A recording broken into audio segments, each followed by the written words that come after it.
जब भी आप अर्थशास्त्र की दुनिया में जाएं तब तक मौद्रिक नीति आपको हर संभव रोकने की कोशिश करेगा।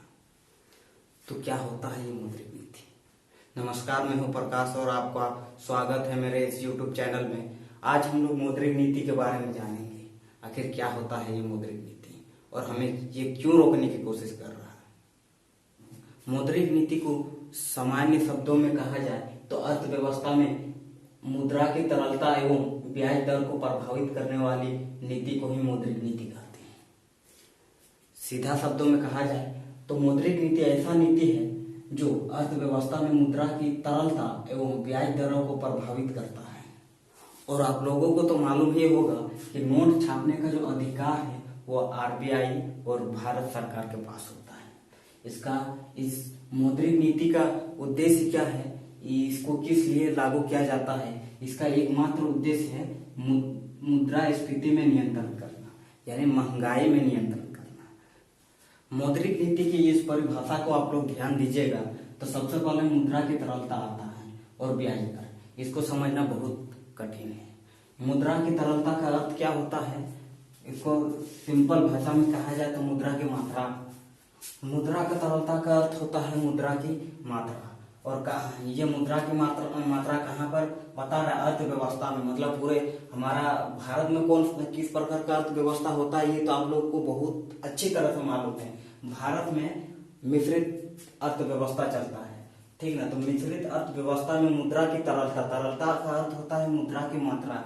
एक फॉर एग्जाम्पल के लिए बात की जाए तो मान लीजिए आप बेरोजगार हैं, आपके पास 10 रुपया है, तो इस स्थिति में क्या कहा जाए कि आपके पास जो पैसा है वो आपकी तरलता जो है वो 10 रुपये की है। इसी प्रकार आपके पिताजी के पास यदि पैसा 5 लाख रुपया है तो आपके पिताजी की तरलता जो हुआ वो कितना है? 5 लाख रुपया। ठीक इसी प्रकार अर्थशास्त्र में मुद्रा की तरलता मान लीजिए हम लोग के 5 लाख करोड़ रुपया है, इसी को हम लोग मुद्रा की तरलता कहा जाता है। लेकिन आप लोग सोच रहे हैं कि मुद्रा की तरलता का अर्थ यदि मुद्रा की मात्रा है तो हमारे अर्थव्यवस्था में मुद्रा की तरलता जितना अधिक होगा उतना ही हमारे लिए फायदेमंद है। लेकिन नहीं, इसका पीछे कुछ और भी कारण है। अगर हमारे देश में मुद्रा की तरलता यानी मुद्रा की मात्रा ज्यादा बढ़ गई तो मुद्रास्फीति में नियंत्रण करना बहुत कठिन हो जाएगा। आइए अगर हम लोग कुछ उदाहरण के तहत समझेंगे, चलिए हम लोग एक उदाहरण ले लेते हैं। याद रहे ये उदाहरण जो हम लोग ले रहे हैं ये कब ले रहे हैं? जब देश में अर्थव्यवस्था में मुद्रा की तरलता ज्यादा हो, ऊपर की ओर जा रहा है, मतलब मुद्रा की जो मात्रा है वो ज्यादा हो। मान लीजिए कोई व्यक्ति है जो किसी फैक्ट्री में काम कर रहा है। कोई भी फैक्ट्री का नाम आप ले सकते हैं, जैसे हम ले लिए विमल पान मसाला। नहीं बोलता है कि दाने दाने में केसर का स्वाद, यही वाला फैक्ट्री में मान ले लिए एग्जाम्पल के तहत विमल पान मसाला। इसमें मान लो कोई एक आदमी काम कर रहा है यहाँ पर, ठीक ना। उसका जो एक दिन का इनकम है उसको मिलता है 400 रुपया। जब मुद्रा की मात्रा बढ़ जाती है, मतलब आरबीआई अनगिनत पैसा छाप देती है गरीबी को मिटाने के लिए, तो जाहिर सा बात है कि 400 रुपया तो इसका एक दिन का इनकम नहीं होगा, कम से कम 10,000 इनकम हो जाएगी इसका, ठीक है।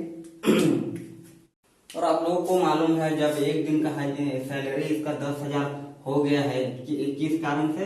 कि मुद्रा की मात्रा में बढ़ोतरी हुई है। इस कारण मुद्रा की मात्रा में बढ़ोतरी हुई है, उस कारण एक दिन का सैलरी इसका 10,000 है तो 10 दिन का सैलरी 1 लाख रुपया हो जाएगा। 1 लाख रुपया हो जाएगा। जब 10 दिन काम करके 1 लाख रुपया कमा लिया तो क्या आपको लगता है कि इसका मन फिर से इस कंपनी में जाने का मन करेगा? इसको इस फैक्ट्री में जाने का मन करेगा काम करने के लिए? जहां ये 9वां दिन 10वां दिन काम करते करते 2-3 बंडल विमल पान मसाला ले लेगा, चुपचाप रख लेगा। इस स्थिति में देखा जाए तो ये जो आदमी है यहाँ पर उद्योग में काम कर रहा था, फैक्ट्री में काम कर रहा था, ये 1 लाख लेके चुपचाप निकल लेगा और घर में बैठ के आराम से रहेगा, कोई दिक्कत नहीं है। जब इसके पास 1 लाख रुपया आ ही गया है तो काम करने की क्या दरकार है कि नहीं है। तो इस स्थिति में देखा जाए तो मान लीजिए कोई व्यक्ति इसको आके पूछता है कि भाई तुम उद्योग में काम करने के लिए क्यों नहीं जा रहे, तो यही आदमी क्या बोलेगा, विमल पान मसाला खा के बोलेगा आज कमाएंगा तो कल बैठ के खाएंगा, कल बैठ के खाएंगा तो परसों भी बैठ के खाएंगा। हाँ मेरी जान, समझ रहे हैं ना। यही आदमी इस तरह का ज्ञान अपना देता रहेगा।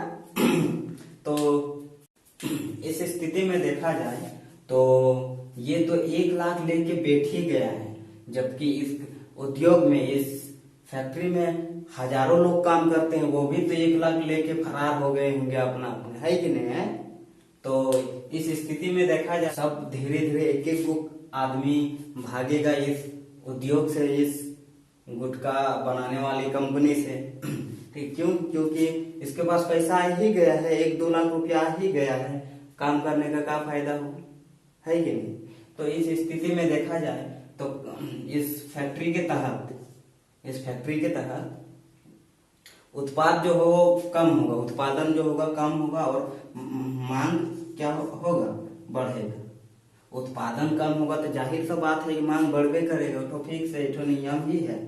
ठीक, उत्पादन कम होगा तो मांग बढ़ेगा ही, और मांग जहां बढ़ा समझ जाए महंगाई आसमान की ओर पहुंच गया।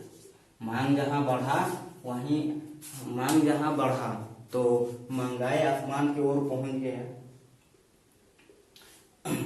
इस प्रकार महंगाई जब आसमान की ओर बढ़ेगा तो जो विमल पान मसाला हमको 5 रुपया में मिलता था वो हमको 1500 रुपया में मिलेगा। एक विमल पान मसाला का दाम 1500 रुपया हो जाएगा, समझ रहे। 3000 का साइकिल पता चलेगा कि 50 लाख पहुंच गया है इसका दाम। में इस चीज को नियंत्रण करने के लिए मौद्रिक नीति का उपयोग किया जाता है। ध्यान रहे, मुद्रा की स्थिति को, मुद्रा का मात्रा जो है वो बढ़ा के हम बताएं। मुद्रा अर्थव्यवस्था में किसी देश में मुद्रा जब घट जाएगा उस स्थिति का वीडियो कल बनाएंगे, ठीक है। तब तक के लिए बोलो युवा के